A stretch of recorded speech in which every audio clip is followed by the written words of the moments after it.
అందరికీ నమస్కారం. My dear brothers and sisters, మొట్టమొదటగా మీ అందరికీ స్వతంత్ర దినోత్సవ శుభాకాంక్షలు.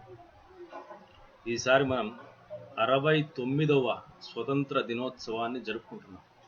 అంటే మనకు స్వాతంత్రం వచ్చేసి 69 సంవత్సరాలు అవుతుంది.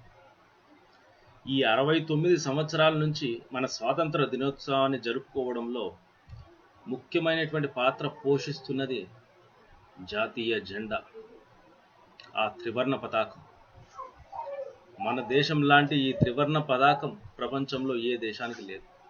ఇది ఒక అద్భుతమైనది. దీంట్లో ఎన్నో విషయాలు ఉన్నాయి. అశోకుని ధర్మచక్రం, శాంతికి చిహ్నమైనటువంటి తెలుపు రంగు, కాషాయం రంగు విప్లవానికి,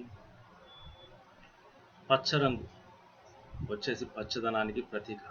ఈ విధమైనటువంటి 3 రంగులు కలిసినటువంటి ఈ త్రివర్ణ పతాకం చూస్తే సైనికులకు కానీ, విద్యార్థులకు కానీ, రైతులకు కానీ, ఎవరికైనా కానీ నరాల్లో దేశభక్తి ఉప్పొంగుతుంది. అలాంటి గొప్పదైనటువంటి త్రివర్ణ పతాకం మన భారతదేశం. అయితే ఈ 15th ఆగస్టు నాడు 26th రిపబ్లిక్ డే మన దేశంలో రాష్ట్రపతి భవనంలో అయితేనేమి, ఎర్రకోటనైతేమి, పార్లమెంట్ అయితేమి, ప్రతి శాసనసభలో, ప్రతి ఒక్క పాఠశాలలో, ప్రతి ఒక్క పోలీస్ స్టేషన్లో, గవర్నమెంట్ ఆఫీసుల్లో అందరం మనం ఏం చేస్తున్నామంటే ఈ త్రివర్ణ పతాకాన్ని పైకి ఎగరవేసి మన బంధనాల్ని మనం తెలుపుకుంటున్నాం. ఆ దేశపు జెండాకు మనం గౌరవిస్తున్నాం. అయితే ఇంత గొప్ప త్రివర్ణ పతాకాన్ని రూపొందించినటువంటి వాడెవడో మీరు ఒకసారి తెలుసుకో. చాలామందికి ఈ విషయం తెలిసి ఉండదు. ఈ విషయాన్ని తెలుసుకోవడం చాలా ముఖ్యం.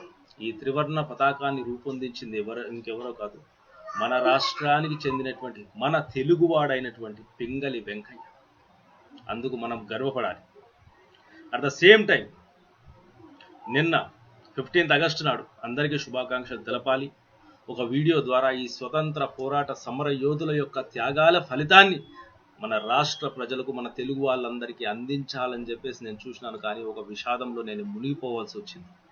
ఆ విషాదం ఏమిటంటే, ఇంత గొప్పదైనటువంటి ఈ త్రివర్ణ పతాకాన్ని రూపొందించినటువంటి ఆ పింగళి వెంకయ్య ఎవరైతే ఉన్నారో అతని కుటుంబ సభ్యులు, అతని తమ్ముడు కూతురు జయలక్ష్మి, గంటజాల జయలక్ష్మి, అతని వచ్చేసి మనవడు భార్గవరావు, వీళ్ళిద్దరూ ఉన్నారు. అతని వంశానికి సంబంధించినటువంటి, అతని కుటుంబానికి సంబంధించినటువంటి వ్యక్తులు, అతని మనవడు, అతని తమ్ముని కూతురు.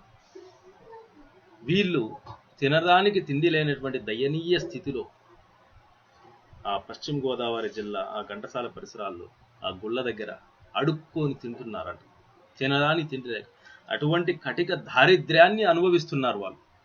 ఇంత గొప్ప త్రివర్ణ పతాకాన్ని ఆవిష్కరించినటువంటి పింగళి వెంకయ్య మన తెలుగువాడైనందుకు మనం గర్వపడాలో, అతని కుటుంబ సభ్యులను ఈ విధంగా కేంద్ర రాష్ట్ర ప్రభుత్వాలు గుర్తించకపోవడం వల్ల, వాళ్ళకి దక్కాల్సినటువంటి గౌరవం, వాళ్ళకి దక్కాల్సినటువంటి పరిహారాలను వాళ్ళకి ఇవ్వకపోవడం వల్ల సిగ్గుతో చచ్చిపోవాలని నాకు అర్థం కావడం లేదు బ్రదర్స్. అయితే మొదటి నుంచి తెలుగువాడికి అన్యాయం జరుగుతూనే ఉంది. ఈ తెలుగువాడిని ఆడుకుంటున్నారు. ఈ తెలుగువాడి రోషం, ఈ తెలుగువాడి పౌరుషం, ఈ తెలుగువాడి టాలెంట్, ఈ తెలుగువాడి దమ్ము ధైర్యం ఆనాడు అల్లూరి సీతారామరాజు, టంగుటూరి ప్రకాశం పంతులు లాంటి మహా స్వతంత్ర పోరాట సమర యోధులందరూ చూపించినారు. ఇప్పుడు ఆ దమ్ము ధైర్యము టాలెంటు తెలుగువాడి వాడి వేడి ఈ ప్రపంచానికి రుచి చూపించవలసినటువంటి సమయం ఆసన్నమైంది. ఈ స్వార్థపరులైనటువంటి రాజకీయ నాయకులు తమ స్వార్థం కోసం, తమ కుటుంబ సభ్యులు, బంధు ప్రీతి, తమ డబ్బు, వీటి కోసమే పాటుపడుతున్నారు. కానీ ఈ దేశం కోసం, ఈ సమాజం కోసం, ఈ స్వతంత్ర పోరాట సమర యోధుల యొక్క కుటుంబ సభ్యుల కోసం కేవలం 1%లో 1% కూడా వాళ్ళు వినియోగించడం లేదు. అటువంటి దీనమైనటువంటి పరిస్థితుల్లో మనం బతుకుతున్నాం. ఇవన్నీ ఎందుకు జరుగుతున్నాయంటే, ఇవంతా యువత అంతా నిద్రపోతున్నారు. ఆ నిద్రపోవటం వల్లనే నిద్ర వదలరా నిత్తుర మద్ర వదలరా అని చెప్పేసి ఆనాడు ఆ కవి మహానుభావులు ఎందుకు చెప్పినారో ఇప్పుడు నాకు అర్థమవుతుంది. కాబట్టి బ్రదర్స్, ఆ స్వతంత్ర పోరాట సమర యోధుల కుటుంబాలకు మనం ఇచ్చే గౌరవం ఏంటంటే, ఆ జాతీయ జెండా త్రివర్ణ పతాకానికి రూపొందించినటువంటి రూపకర్త కుటుంబానికి అతని ఆత్మకు శాంతి కలిగించాలంటే అతనికి ఇచ్చే గౌరవం ఏమిటి? మనం ఫేస్బుక్లో వచ్చేసి ప్రొఫైల్ పిక్చర్లో జెండాలు వేసుకోవడమా, లేకపోతే వచ్చేసి జెండా వందనాలు చేయడమా, లేకపోతే టీషర్ట్లు త్రివర్ణ పతాక టీషర్ట్లు స్కార్పులు ధరించడమా, రౌడీలు గూండాలు స్వార్థ రాజకీయ నాయకులు అందరూ ఈరోజు జెండాలు ఎగరేస్తా అంటే మనం పోయి సెల్యూట్లు కొట్టడమా? ఇదేనా వాళ్ళకి ఇచ్చే మన గౌరవం? వాళ్ళ కుటుంబ సభ్యుల గురించి పట్టించుకునే నాదుడెవడు? వాళ్ళకి ఇవ్వాల్సినటువంటి హోదా ఏది? వాళ్ళకి దక్కాల్సినటువంటి గౌరవం ఏది? ఎక్కడ ఇదంతా? దీనంతా ఎవడు చేస్తారు? కేంద్ర రాష్ట్ర ప్రభుత్వాలు చచ్చిపోయినాయి. వాళ్ళు పట్టించుకోకపోయినా కానీ ఆ కుటుంబ సభ్యులకు ఆదుకోవడానికి ఈరోజు యూత్ పార్టీ ఆఫ్ ఇండియా ముందరికి వచ్చింది. బ్రదర్స్, మనం ఒక రోజు మొబైల్లో రీఛార్జ్ కోసం ఎంత డబ్బులు వేస్ట్ చేస్తున్నామో, ఈ ఇంటర్నెట్ యూజ్ కోసం ఎంత డబ్బులు వేస్ట్ చేస్తున్నామో, ఒక బీరు దాగి సిగరెట్లు దాగి ఇంకా రకరకాల సినిమాలు చూసి, ఆడియో ఫంక్షన్లు వీడియో ఫంక్షన్లు ఇలాంటి సినిమాలు చూసి మల్టీప్లెక్స్ల్లో ఆ పెట్రోల్ వేస్ట్, ఆ డబ్బులు వేస్ట్, ఇలాంటివన్నీ వేస్ట్ ఖర్చులు ఎన్నో చేస్తూ ఉంటాం. ఒక్కరోజు మనం ఆ వేస్ట్ ఖర్చులన్నీ మానుకుంటే ఈ కుటుంబానికి అవసరం అవుతుంది. ఆ కుటుంబాన్ని నిలబెట్టిన వాళ్ళమైతాము, అతని కుటుంబాన్ని రక్షించిన వాళ్ళైతాము. ఆ పింగళి వెంకయ్య గారి ఆత్మ శాంతిస్తుంది బ్రదర్స్.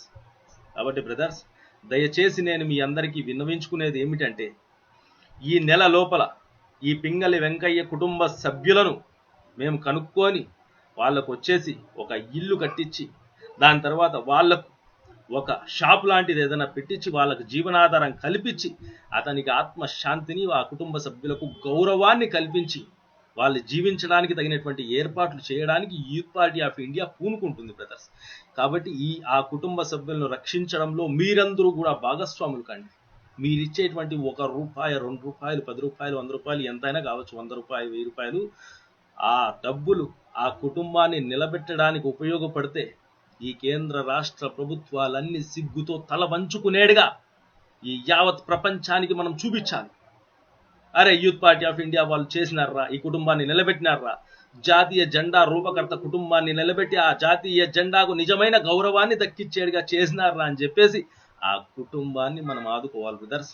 ఈ బాధ్యత ప్రతి ఒక్క భారతీయుడిగా మన పైన ఉంది. కాబట్టి మీ అందరినీ నేను విన్నవించేది ఏంటంటే, ఒక్కరోజు మీరు పెట్టేటువంటి ఆ వేస్ట్ ఖర్చును ఈ కుటుంబాన్ని నిలబెట్టడానికి ఉపయోగించండి. ఈ కుటుంబాన్ని నిలబెట్టడానికి ఎవరైతే ముందుకు రావాలనుకుంటున్నారో, ఎవరైతే ధన సహాయం చెయ్యాలనుకుంటున్నారో బ్రదర్స్, మన పార్టీ అనేది ఇంతకు ముందు భూకంపాల్లో వచ్చేసి, కాశ్మీర్లో వచ్చేసి, వరదల్లో కానీ చాలా వాటిలో సహాయం చేసింది. కాబట్టి ఈ కుటుంబాన్ని ఇది వచ్చేసి మన భారత జాతీయానికి దక్కేటువంటి ఒక గౌరవంగా భావించి మీరందరూ మీ వంతు సహాయ సహకారాలు అందిస్తారని ఆశిస్తున్నాను. దానికి సంబంధించినటువంటి state bank of India account number మీకు ఇస్తున్నాను. దాని తర్వాత ఆ కార్డ్ నంబరు ఇస్తున్నాను. కార్డ్ టు కార్డ్ ట్రాన్స్ఫర్ కూడా మీరు చెయ్యొచ్చు. ఆ అకౌంట్లో డబ్బులు కూడా మీరు వేయచ్చు. ఒకసారి నేను చెప్తాను. వచ్చేసి ఆ కార్డు ఎవరి పేరు అయితే ఉండదో ఆ account number T Anjanamma, spell out చేస్తున్నాను, TANJANAMMA, టి అంజనమ్మ.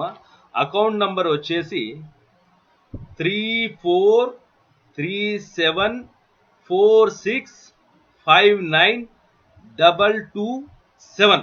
మళ్ళీ ఇంకోసారి చెప్తున్నాను, 343746592227. పేరు T T T Anjanamma, ANJANAMMA.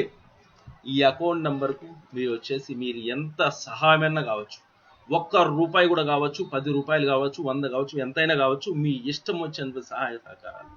ఒక రోజు ఒక సిగరెట్ తాగలేదనుకోండి, ఒక రోజు ఒక బీర్ తాగలేదనుకోండి, ఒక రోజు ఒక సినిమా చూడలేదనుకోండి, ఒక రోజు ఒక దుబారా ఎక్కడికి పెట్రోల్ వేసుకొని వెళ్ళలేదనుకోండి, మన జాతీయ జెండా రూపకర్త మన తెలుగువాడి ఆత్మ గౌరవాన్ని నిలబెట్టడానికి ఇది మనం చేస్తున్నటువంటి మొట్టమొదటి అత్యుత్తమ కార్యక్రమం. ఈ కార్యక్రమాన్ని చూసి కేంద్ర రాష్ట్ర ప్రభుత్వాలు తల వంచుకోవాలి.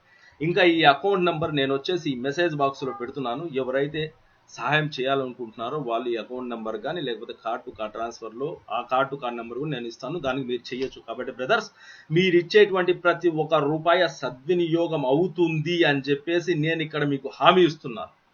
అతనికి వచ్చేసి అతని కుటుంబాన్ని నిలబెట్టి అతనికి షాపు కట్టించి మేము మీకు ఒక 15-20 డేస్లో మేము చూపిస్తాం.